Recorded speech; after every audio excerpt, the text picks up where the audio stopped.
After 30 years on the Supreme Court, Justice Anthony Kennedy stepped down this past summer. And in a matter of days, as we shoot this show, the Senate will begin confirmation hearings for the man President Trump has nominated to succeed him, Judge Brett Kavanaugh. Today on Uncommon Knowledge, a student of the Constitution and of American politics will tell us what it all means. John Yoo on Uncommon Knowledge now.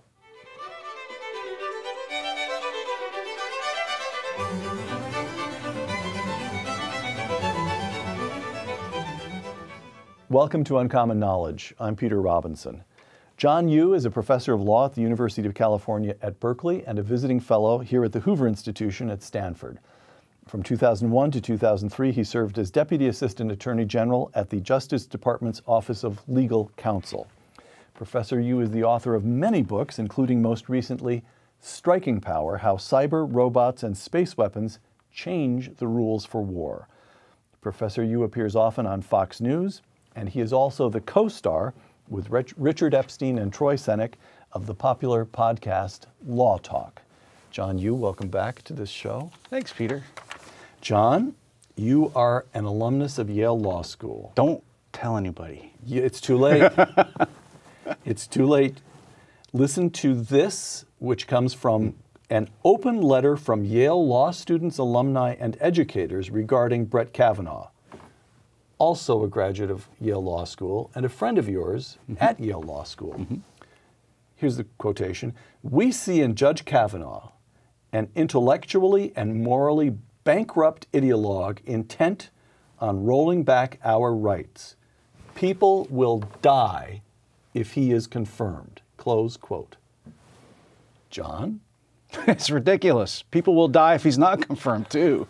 I mean, this is, I feel really bad for the faculty. A couple hundred signatures. This is embarrassing that I went to Yale Law School and Brett went to Yale Law School, and this is the kind of legal writing. I would give it an F.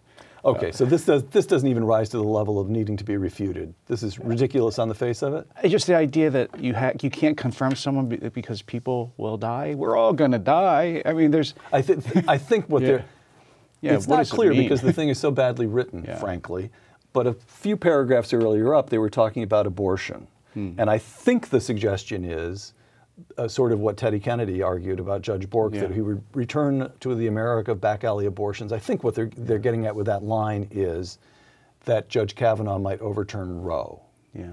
So actually, this is a good way to understand Brett Kavanaugh or any conservative who went to Yale Law School. That's the kind of environment, if you're a conservative, you are surrounded with all the time. So if you're a conservative, you make it through there, like Sam Alito or Justice Clarence Thomas, and now I hope Brett Kavanaugh, you're going to be really sure about your conservative beliefs because you get pounded on every day by people who not only accusing you of killing people, but also do it in the most badly written English that you can imagine. All right. We'll come back to Judge Kavanaugh. Judge Kavanaugh will make up 85% of our conversation, but first I'd like at least a brief assessment of Justice Anthony Kennedy. Nominated by Ronald Reagan, confirmed by a Senate vote of 97-0, and Justice Kennedy served on the High Court for just over 3 decades. 2 assessments. Editorial in the Wall Street Journal, quote, "Justice Kennedy has provided the 5th crucial vote in numerous cases defending free speech and religious liberty, gun rights, and property rights," close quote. Now here's an editorial in National Review. "No justice was less willing to tie himself down to clear rules or a legal philosophy. The trademark of a Kennedy opinion was a verbal effusion that gestured toward profundity without overcoming confusion." In fact, that editorial carried the headline, "Good riddance to Justice Kennedy." And what is John Yoo's? Well, how do we evaluate Justice Kennedy? I think I read both pieces when they came out. I tend to agree more with the National Review view. I'm not sure the Wall Street Journal would disagree. I don't necessarily think they're in conflict there, mostly because I hope to get published in one of them again in the future. No, but I think that the Wall Street Journal is really looking at the bottom line outcomes. Where did Kennedy vote? And I think the National Review is looking at the deeper themes and the way he thought. And I think many conservatives, including myself, were very disappointed in Justice Kennedy because he did tend, I think, to try to vote the way he felt the American people or American society wanted to go, rather than more like a Scalia or a Thomas, sticking to what the framers of the Constitution understood the document to mean when they ratified it. So some cases that the Wall Street Journal there didn't mention, abortion rights and gay rights, particularly Obergefell. I think Obergefell's decided, what, 18 months ago now? It's the gay rights... the gay marriage case. Excuse me, gay marriage, yeah, yes. And it's... but Justice Kennedy, if you're going to look at his legacy, in addition to free speech, I think his greatest legacy has been gay rights. He authored 3 opinions, actually, with Obergefell, the right to gay marriage being Lawrence, the pinnacle. Right. Mm-hmm. Yeah, Lawrence, and then an earlier case called Romer. God, did you go to law school, Peter? Because you're sure acting like Yale. it. Not to Yale. No, you could graduate from Yale right now because you mentioned 2 cases correctly. So explain that. So I think Justice Kennedy created a right which the framers almost certainly didn't think was there, and really pitched his opinion to the idea that there are these evolving norms in society that have to be given respect by the court. This runs quite counter to the way conservatives, including your former boss, President Reagan, said he wanted to do when he was appointing new justices to the Supreme Court, was to get them to stick to the constitutional text that was understood, not because gays shouldn't have rights, but it's because we want the legislatures to decide, want Congress and the state legislatures to decide that question. I think Justice Kennedy ultimately, and this goes beyond what the Journal and the National Review said, if he really stood for anything more than just how he came out on single issues, he stood for judicial supremacy. He stood for the idea that judges get the last word. Yeah, I get the last say on what the Constitution means. And because now so many of our societal questions, religion, race, gay marriage, guns, all get sucked into the Supreme Court now. That made Justice Kennedy essentially on many questions more powerful than the president, and certainly more powerful than any single member of Congress in deciding the rules that you and I have to live under. You're a law school professor. Grade him. A, B, C, D, E, F. You know, I think we had the same conversation when Justice O'Connor retired too. And I think they're both going to pass into history as average justices. I think, we'll look at the outcome of their votes, but I don't think we're going to remember them for any theories, themes. So think of Scalia is the exact reverse. Scalia didn't win very often, actually. We don't think about, oh, how did he vote in this case? How did we vote in that case? We remember him because of the arguments and the themes to his jurisprudence. And because he wrote so brilliantly and argued so cogently, I'm saying this as if I'm affirming or asserting it, but this is in the form of a question, that he actually, so let me ask you this. You once said to me, this is years ago, and I'm not even sure you remember it, and I don't think I've ever quoted it back to you, but you once said to me something like, before Antonin Scalia was appointed to the Supreme Court, originalism, his fundamental view of the Constitution, was considered laughable at elite law schools, such as Yale. Yep. By the time Antonin Scalia died, if your law school didn't have 2 or 3 or 4 important originalists on the faculty, your law school was laughable. And so the question would be, a decade from now, will any kids at Yale Law School, your alma mater, we keep going back to Yale, read Kennedy decisions and say, he was right? Or, I want to be able to reason the way he reasoned? Or won't they even read his decisions? That's the problem. I don't think there was any Kennedy school of thought, just the way there was no O'Connor school of thought. They bounced around from issue to issue. Justice Kennedy changed his method from issue to issue, case to case. Some cases he was an originalist. Some cases like gay marriage, he was trying to get the pulse of the American people. There was no school of thought. And so that's why I think in the end, that's why he'll pass into history more as sort of an average justice at best. All right. What's at stake now on the court? John Yoo, writing in National Review, with a 5th conservative justice, the last remaining branch of the federal government will have slipped away from liberal hands. And 2 of the 4 liberal justices now on the court are in their 80s, Justice Ginsburg and Justice Breyer. For the first time in about 8 decades, the country may have a truly conservative Supreme Court, close quote. Now, the first thing I want to do is establish what you mean by truly conservative. I had to look it up. 8 decades ago, The Chief Justice was Charles Evans Hughes. Right. And I don't have too much of a feel for the Hughes court. A few years before, you've got Chief Justice William Howard Taft. I think what you're arguing is this is all pre-New Deal jurisdiction. Yes. So what do you mean by, you tell me, you tell me. No, so I think if you really want to define what is a conservative court, it's a court that thinks its main job is not to solve society's problems, not to articulate the norms of the American people, not to get involved all the time in every social dispute, even between the president and Congress, not to have the last say on everything, but a court that keeps its role limited to enforcing the meaning of the Constitution as originally understood in real cases and controversies that are between litigants. And so I don't think we've really had a conservative court since since FDR really pretty much destroyed the court during its confrontation during the New Deal.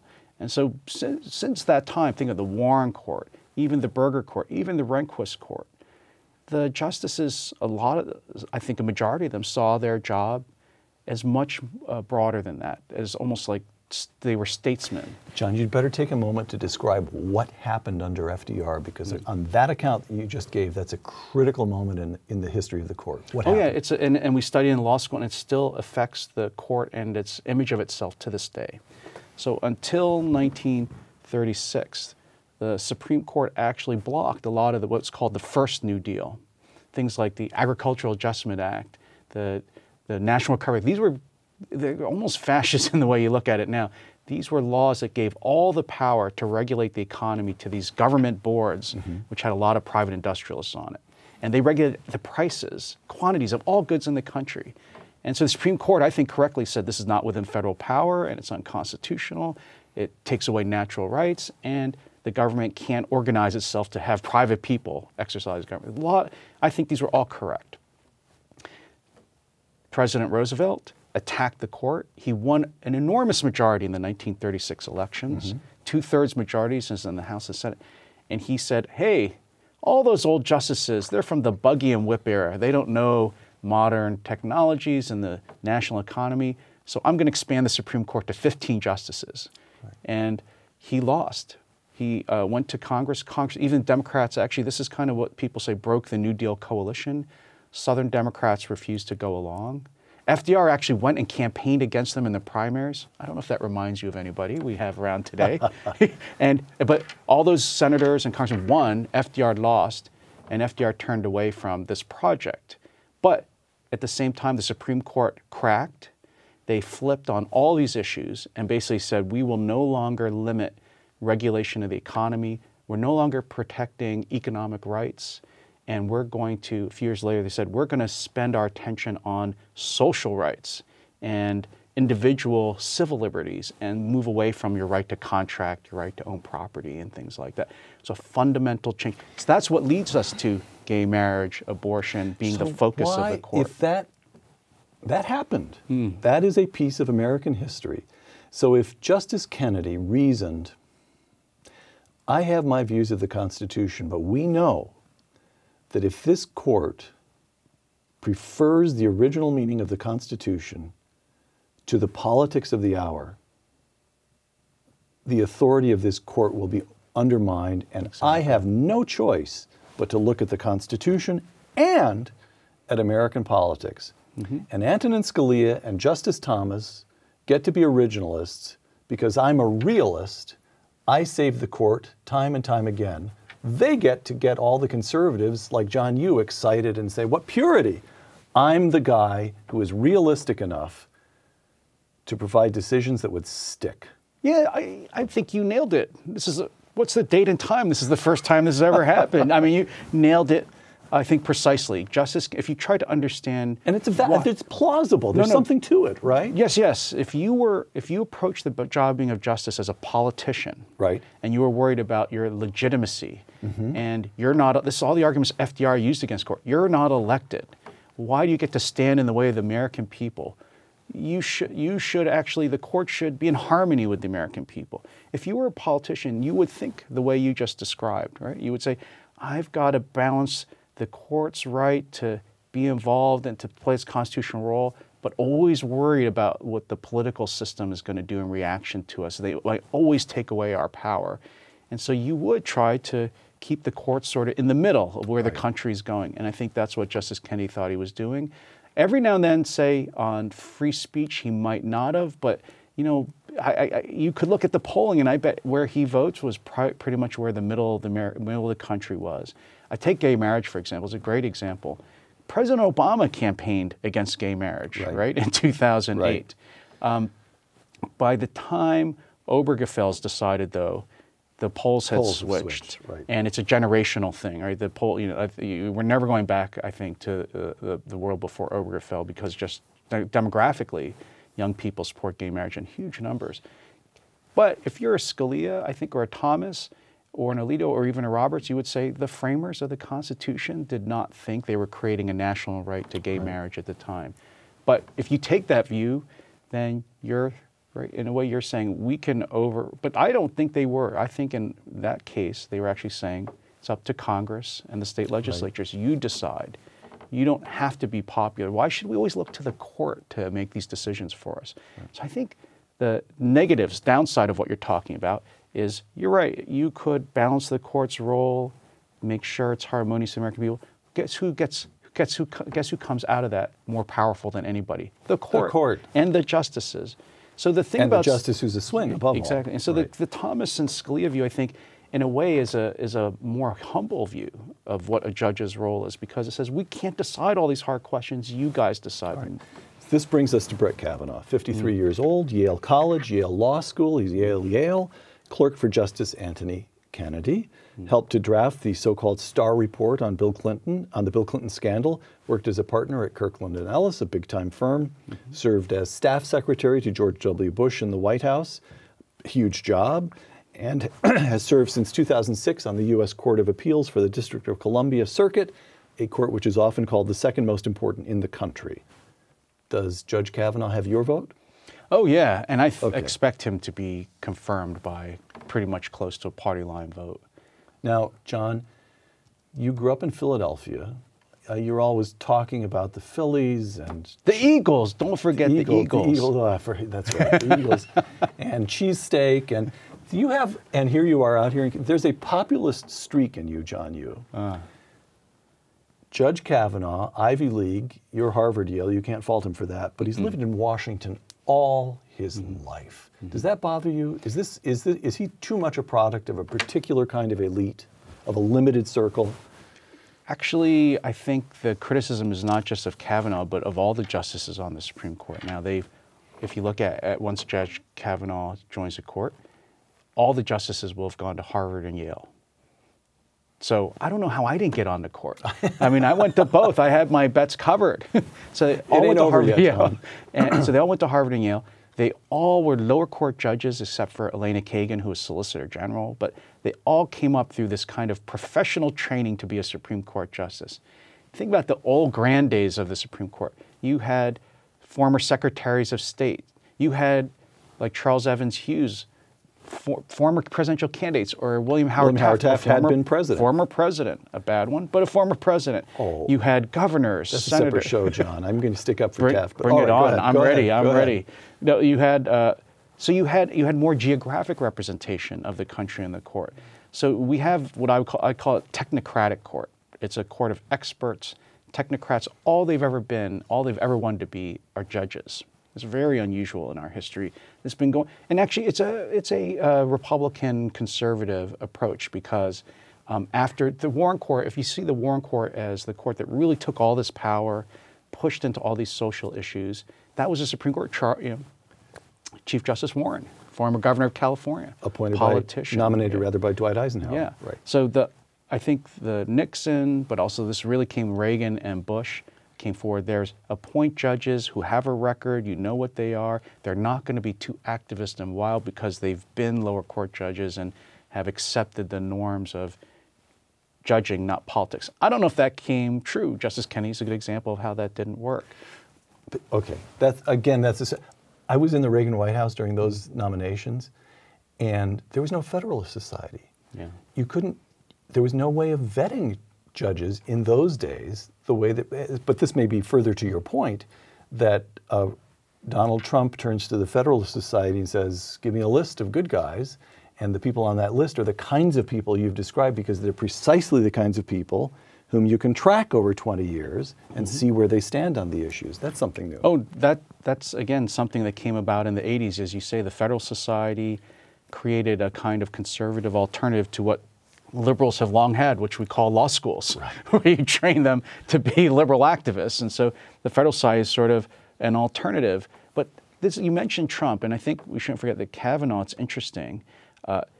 Trump outsourced the selection of Supreme Court justices. For the first time, no president has ever done this. And he's kept his word, right? He has said, I'm going to pick from this carefully vetted list of conservative judges that the Federal Society has really vetted. I think that's what swung a lot of conservatives on board the Trump campaign during the primaries. And, Trump, I don't agree with him a lot of stuff, free trade, foreign policy, there's a lot, actually domestic policy, okay, but he's really kept his word on judges probably more than in any other area of his administration. And Kavanaugh and Gorsuch are a product of that. All right. Let's go through, if we could, 3 or 4 cases, or issues rather, not cases, but issues, and you tell me how you think a Justice Kavanaugh, if he's confirmed, would handle them. The Affordable Care Act, Obamacare. Senate Minority Leader Chuck Schumer, Democrat of New York, quote, "We Democrats believe that the #1 issue in America is health care. The nomination of Mr. Kavanaugh would put a dagger through the heart of this cherished belief," close quote. What do you think? So first of all, Senator Schumer has, when it's come to what he's been saying about Kavanaugh, has a grasp on reality that rivals Michael Cohen right now. He is just like so blatantly misstating things and getting things wrong. I think it's all deliberate, though, because Schumer is a smart guy. He's a highly intelligent man. First of all, the Supreme Court ultimately is not going to rule on whether health care is a universal national right or not. That's up to Congress. When Kavanaugh was a lower court judge on the D.C. Circuit, the Obamacare case actually came through their court before it got to the Supreme Court, whereas you remember Chief Justice Roberts voted with the 4 liberals to uphold it. Yeah, saved it. I was very disappointed in Roberts on this. Kavanaugh actually did not strike the law down on conservative grounds, actually on the grounds that Justice Kennedy wanted to in the minority when it got to the Supreme Court. He actually tried to wiggle out of the case and say it wasn't ready for judicial review.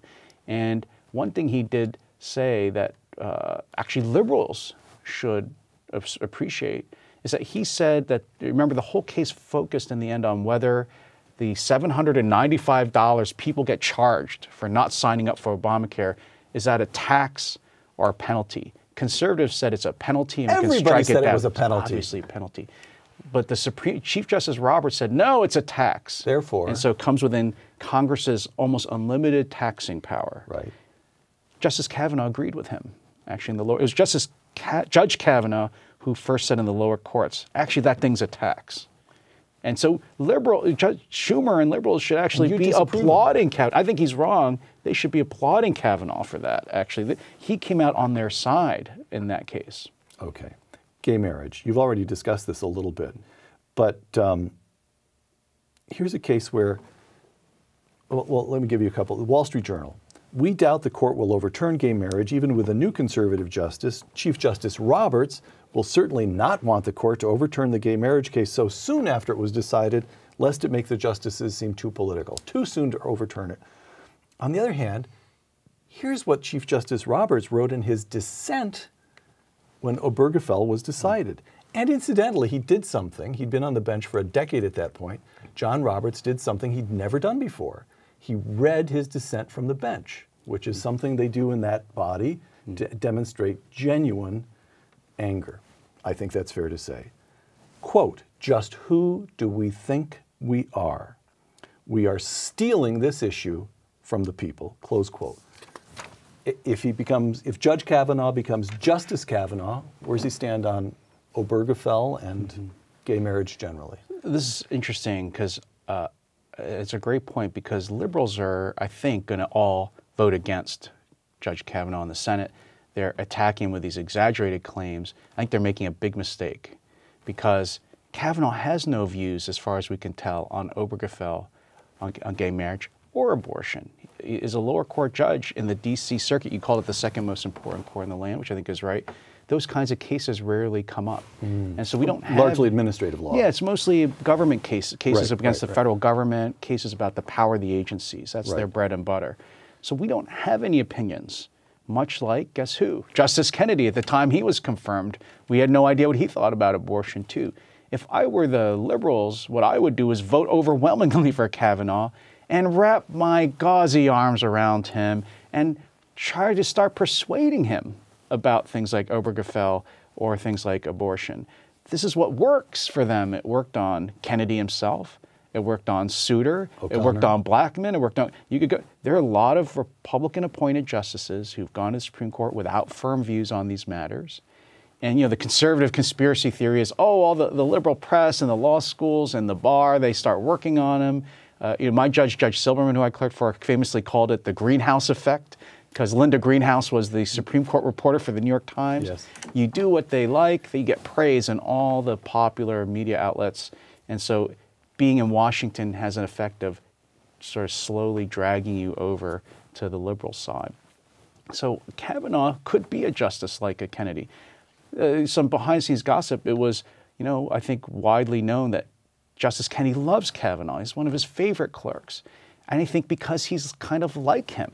Kennedy, you know, I think the gossip was that Kennedy, when he resigned, you know, announced his retirement, went to see President Trump and might have mentioned Kavanaugh as someone that he ought to think about appointing.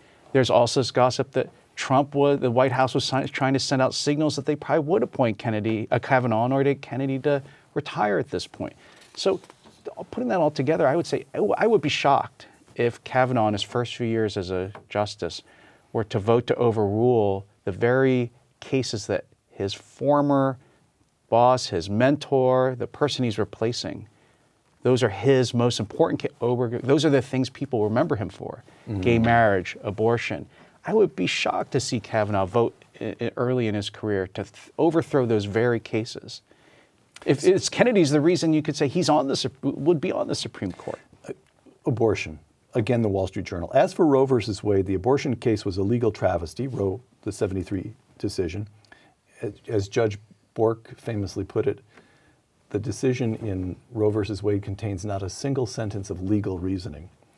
Was a legal travesty and should be overturned, but the court has upheld its course so many times that the Chief Justice and perhaps even the other conservatives aren't likely to overrule stare decisis, that is the notion of a binding precedent, on a 5-4 vote, close quote. By the way, does it on the one hand, the Journal, this is all from one editorial, on the one hand, the Journal says, can't overrule Obergefell because it's too recent.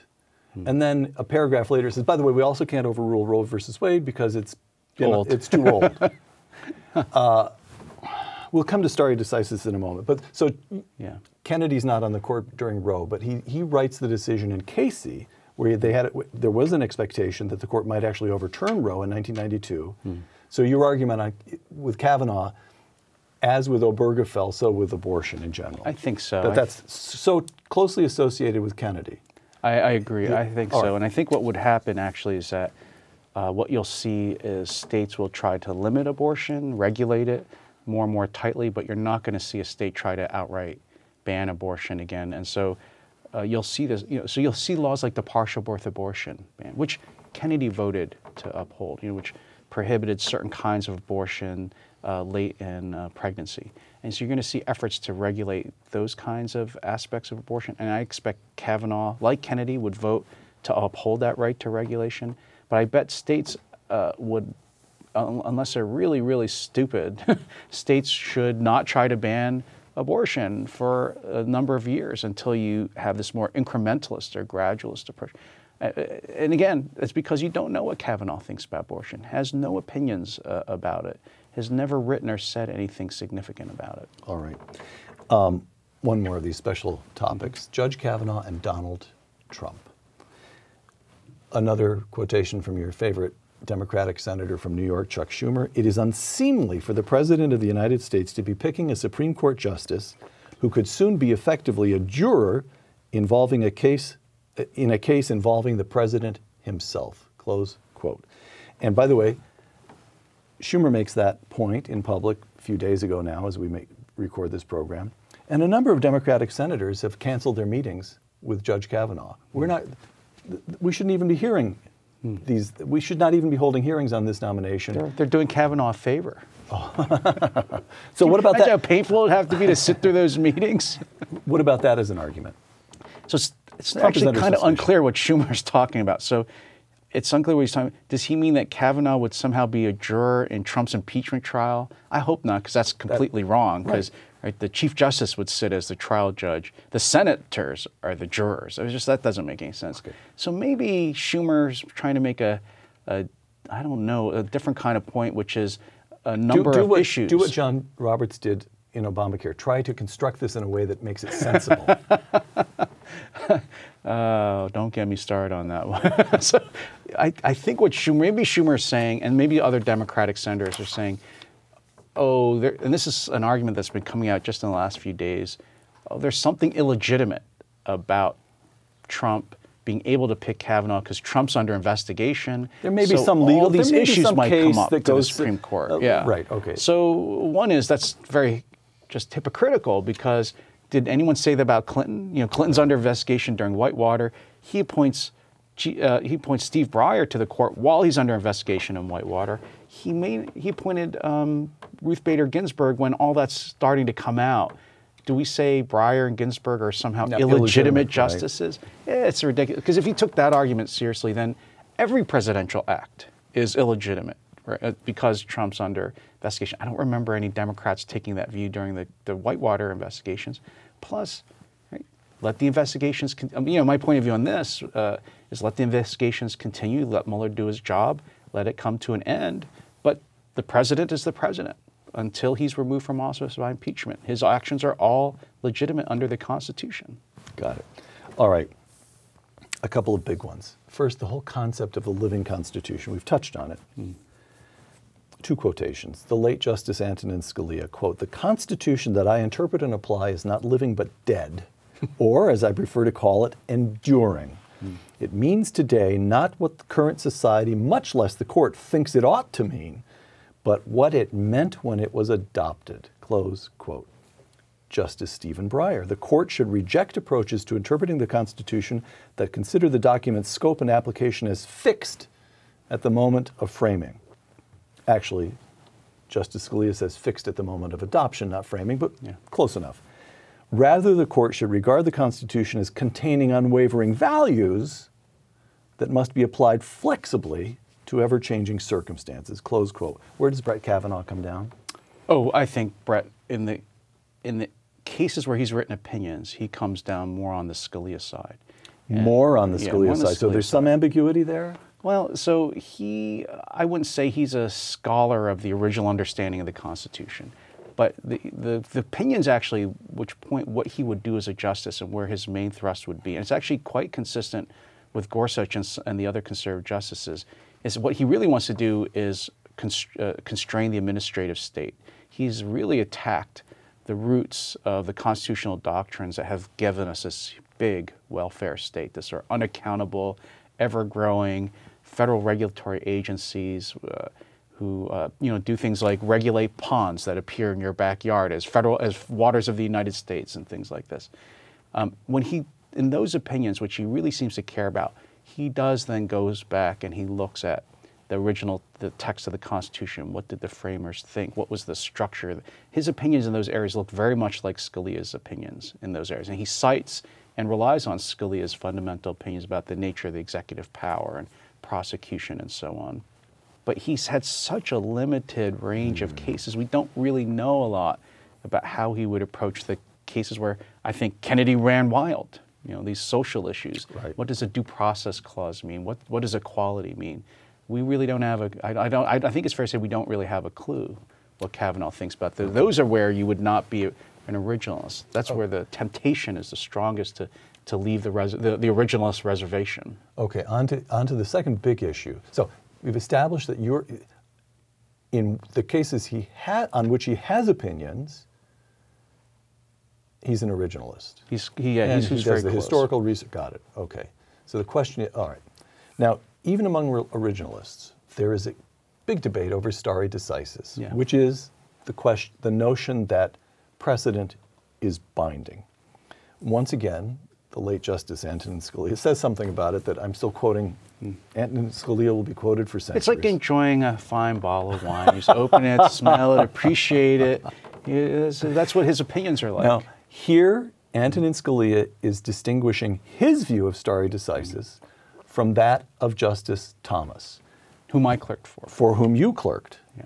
And Justice Thomas and Antonin Scalia, you'd know more about this than I, but they're friends. They hold each other in high intellectual and personal regard, and they are both originalists.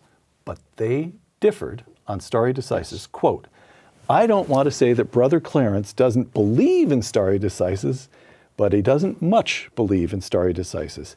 He is willing to go back and get it right, even if we've gotten it wrong for a long, long time.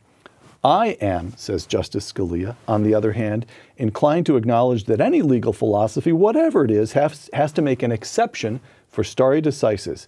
You cannot reinvent the wheel. So, for example, most of the decisions that have been made erroneously under the Equal Protection Clause or the Eighth Amendment or whatnot, I'm willing to say it's water over the dam. Where's Brett Kavanaugh going to come down on that? So that's a great question. So I tend, in terms of what the right answer is, I tend to side with Justice Thomas. And I think it's better, I mean, the court's job is to get it right. And I think that's affected very much by his view of segregation. You know, Plessy versus Ferguson was wrong. The courts kept to it as stare decisis until the 1950s. So if I can't, Justice Thomas, I think, and I think he's right on this, is the court should not stick to a Plessy versus Ferguson and have to wait all the way to Brown versus Board of Education in the 1950s to go back to the original true meaning of the Constitution, which is that the government cannot make distinctions on citizens' race and skin color. I don't know what a stare decisis person would say in that period between Plessy versus Ferguson and Brown versus Board of Education, which is a 60-year period. I think that's a fundamental challenge to people who believe in precedent. Here's the closest I ever got to asking Antonin Scalia about that. No one ever really got to ask him questions. You were just a prop for him to give his. This is about to make your point. This is about to make your point because I found his position on stare decisis unsatisfying, intellectually unsatisfying, and I quoted G.K. Chesterton to him. Here's the quotation: "It is the job of liberals to keep on making mistakes, and it is the job of conservatives to keep them from being corrected." That's pretty good. And he laughed. Yeah. But that's all he did. Okay, no, because stare decisis doesn't really matter unless it makes you keep to a mistaken precedent. If the precedent's correct, then you come out to the same outcome. Right. Anyway, so I bet Kavanaugh, again, it goes to our discussion about what do we do with gay marriage? What is he going to do with abortion? I think on the issues that were really important to Kennedy and a part of his legacy, I could see Kavanaugh sticking to precedent. But he's been trying, again, in this area of the administrative state where he's really been trying to overthrow a lot of the things that have allowed this, monstrously large welfare state to grow out of control. He's been trying to extend precedent in new and unusual ways to try to chip away at its foundations. So, to give you an example, you were in the Reagan White House. You remember the independent counsel investigation into Iran-Contra. And there was a huge case called Morrison versus Olson, which called on the court to strike down the independent counsel because it wasn't directly under presidential control. The Constitution gives the president only in the Constitution the job of supervising all law enforcement and all federal law enforcement. That's Scalia's finest moment. The Supreme Court, all of them vote to uphold the law, I think because of political pressure at the time. 8-1. And I think 7-1. Oh, 7-1, yeah, sorry. And okay. Scalia is the lone dissenter, which is when he was the happiest. Everyone agrees Scalia was right by now, right? The Congress, in the end, doesn't renew the law. Everyone realizes the defects of letting a prosecutor run wild without any check on budget, personnel, or jurisdiction. Does this sound familiar to anybody nowadays? Anyway, so Kavanaugh took Scalia's dissent, and he used it to strike down the Consumer Finance Protection Board, that Elizabeth Warren's monstrous body that has the right to regulate every mortgage, credit card, because that person, Kavanaugh said, is protected from presidential removal, but it's one person, and that person controls huge swaths of the American economy. So in a way, Kavanaugh took what I think was the right original position, but it was the losing position in the independent counsel. And he's actually been resuscitating it and using it to attack these different parts of administrative state. So that should give originalists some hope. And, you know, because if he was bound by stare, if he was really faithfully applying stare decisis, he should not be striking down all those agencies, right? Because Morrison versus Olson said, right, you can even have an independent prosecutor who's outside presidential control if Congress wanted. So I think on those areas that he cares the most about, he's not going to follow stare decisis. He'll be more like a Thomas, or more like Gorsuch has also been like this on the court. So far, Gorsuch has been voting a very high rate with Thomas and less so with Roberts. And so maybe if we're going to say, what does a Trump court look like? What are Trump justices like? They're very suspicious of federal power. They're very suspicious of administrative state. They want to return power back to local government. And they seem not to be so swayed by stare decisis so far. That'll be Trump's legacy. Drift toward Clarence Thomas. All right. This is hard because you know Brett Kavanaugh, but give him a grade. I asked you to grade. I've known him for a long time. I thought you were going to ask me all these personal questions about him. Like one thing, you know. What kind of cologne does he use? I'm sure it's Drakkar Noir. No, it's a joke. So so we were in law school together. I actually, when he graduated, I took over his apartment. So I know what's under Brett's bed, and I know what's in his closets. And I can tell you nothing. He's been running for the Supreme Court since he's been 25 years old. Spotless. I would say Kavanaugh is a kind of person I actually think is well suited to be on the court. He's not revolutionary. You know, he's not going to be like an Earl Warren and try to overturn everything. But he's going to be more again like more, in some ways, Scalia was like that, right? Scalia was kind of a revolutionary on the court, although you would not have predicted it when he was upon. I think Thomas is more of a revolutionary even than Scalia is, but by being a revolutionary, they can't get votes. They could not get a majority of the court to go with them. I think Kavanaugh is going to be in between. He's not going to be like a Kennedy, but he's not going to be a revolutionary calling for overturning of large amounts of doctrine and precedent. So I think he's going to be closer to a Kennedy. He's going to be closer to a precedent base. So I would probably say B+. So let me just say, this is You're a hard grader. Yeah, I'm a hard grader. Well, but I'm giving him a Berkeley grade or Stanford grade, so it's inflated. So, I just want to say, Yale, we were all friends together because there were only 6 or 7. Did you have grades at Yale? No, of course not. There are only 6 or 7 conservatives at Yale, so we would have lunch together. So I look back on those days now. So one is now the FBI director. One is now the Secretary of Health and Human Services. James Ray was at Yale Law? Chris Ray. Chris Ray, thank you. Yeah, okay. and then the Secretary of Health and Human Services, Alex Azar. He was one of them. He at Yale Law? And then Brett Kavanaugh is going to be on the Supreme Court. And then me. Why did I get screwed? I'm teaching law at Berkeley. Why wasn't I good enough? John, you have the nicest life of anyone. Okay. I know they're all working much harder for me for much less than me, for far less pay. So maybe I won. A couple last questions here.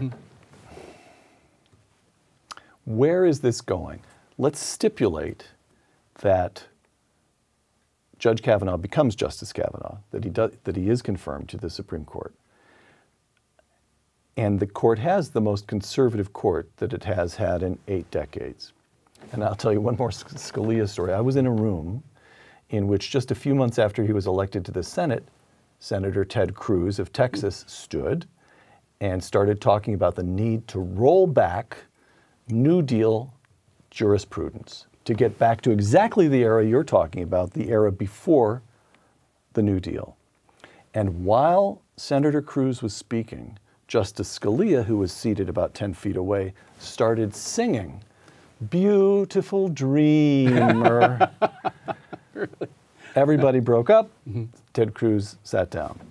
So who's right? Do we have a genuine prospect of rolling back, however, at whatever speed, of rolling back even New Deal legislation, or is that just a beautiful dream, but a dream? No, I think that's actually going to be the Trump legacy for the Supreme Court. That's a huge legacy. It's a huge legacy. It'll be a big impact. It's conservatives swinging for the fences, as it were, but it's not going to happen all at once. But you're going to see, I think, first things like the Consumer Protection Board, there's this federal agency that oversees all the accountants. parts of Obamacare. You're going to see the most extreme, the Environmental Protection Agency extending its powers over backyards. You're going to see, I think, the outer limits of the executive branch and these agencies start to get pulled back. Another area you're going to see is, and Kavanaugh's written about this, Gorsuch wrote about this, Thomas wrote about this, you're going to see an end to judicial deference to what the agencies do. So when Congress gives power to the agencies, they use very vague language. And so the courts, and this was Scalia actually believed in this, the courts would defer to the agencies in their interpretation of their powers and how they use them. Unless the law was clearly against it, they wouldn't stop the agencies. Kavanaugh has said clearly he doesn't believe in this. Gorsuch doesn't believe in this. Thomas and Alito don't believe in this. So you're going to, this will be the effect. The only limiting factor on this is going to be Chief Justice Roberts, because he wouldn't go with the other conservatives on Obamacare. He worries about, are we going too fast? Or is what we're doing going to cause a political backlash? What are the other branches of government going to say? What are the American people going to say? Maybe the Chief Justice has to think that way.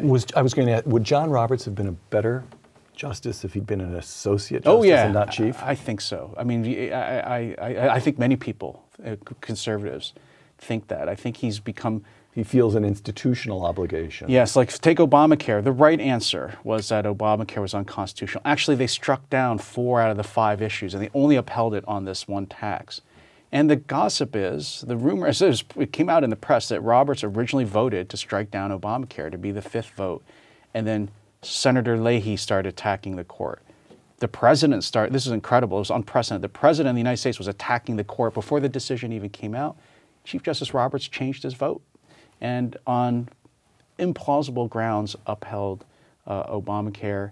So because of that, and that's the greatest expansion of regulatory power in the history of the country over he took over 1/6 of the economy. Mm-hmm. So if Roberts isn't going to go along with that, that was the moment to really rein in the Minister of State.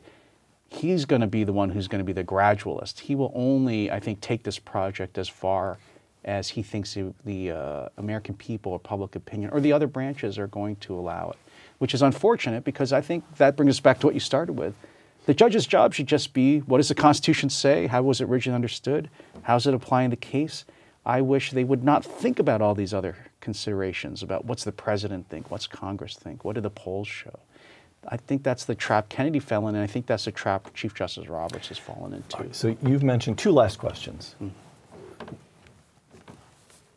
You may dislike them both, but you mentioned the Trump legacy, and you also mentioned that 2 of the 4 remaining liberal justices are both in their 80s. Yeah. I know that in politics a week is a long time. Is Donald Trump around for a period of months? Does he finish his first term? Or do you think it's more likely than not that he'll be around for another 6 years? He'll get a second term, and that he'll get 2 more appointments to the Supreme Court? Well, I can tell you the constitutional answer, the politics answer, whether he's going to get reelected. That's all up to you, Peter. But I will bet you a hoagie or a cheesesteak on the outcome just for fun. All right. We'll decide which side we take later. With Cheese Whiz, not any of your effete New Hampshire Swiss cheese. You and John Kerry putting Swiss cheese on the wrong sandwich in Philly. So constitutionally, he's going to finish out his term. So one, if the Mueller investigation, say it keeps going, or suppose this Michael Cohen investigation in New York yield proof that President Trump, I think the worst case scenario is either co-conspired with this Cohen fellow, this sordid bagman paying off hush money. Suppose he co-conspired to violate the campaign laws, or suppose Mueller concludes that Trump doesn't seem like there's any evidence he conspired with the Russians, but he obstructed justice by firing Comey, which I don't think constitutionally is actually, that's extremely dubious. But all right, go ahead. I agree with you. But suppose both those investigations yield recommendations the president should be prosecuted. The Constitution, I think, is pretty clear that the president cannot be prosecuted in office unless he's been removed by impeachment. You have to impeach and remove someone first. Only then can you prosecute a president. So there's no way that these criminal investigations could remove President Trump from office before 2020. So the only way it could happen would be through impeachment. And we have seen already constitutionally how difficult it is to impeach. Is what President Trump has done a high crime and misdemeanor within the terms of the Constitution? I doubt the actual, what he's been doing with Cohen actually rises to a high crime and misdemeanor. And I don't think that firing Comey is a high crime misdemeanor because he's within his constitutional rights to remove the FBI director. But you would have to have a trial in the Senate. First, you'd have to have a majority of members of the House vote to impeach, and then you would have a trial in the Senate, and you would need 2/3 to convict. I don't see the votes there. So I think President Trump— How many times has the Senate convicted a president in American history? I think it's 0.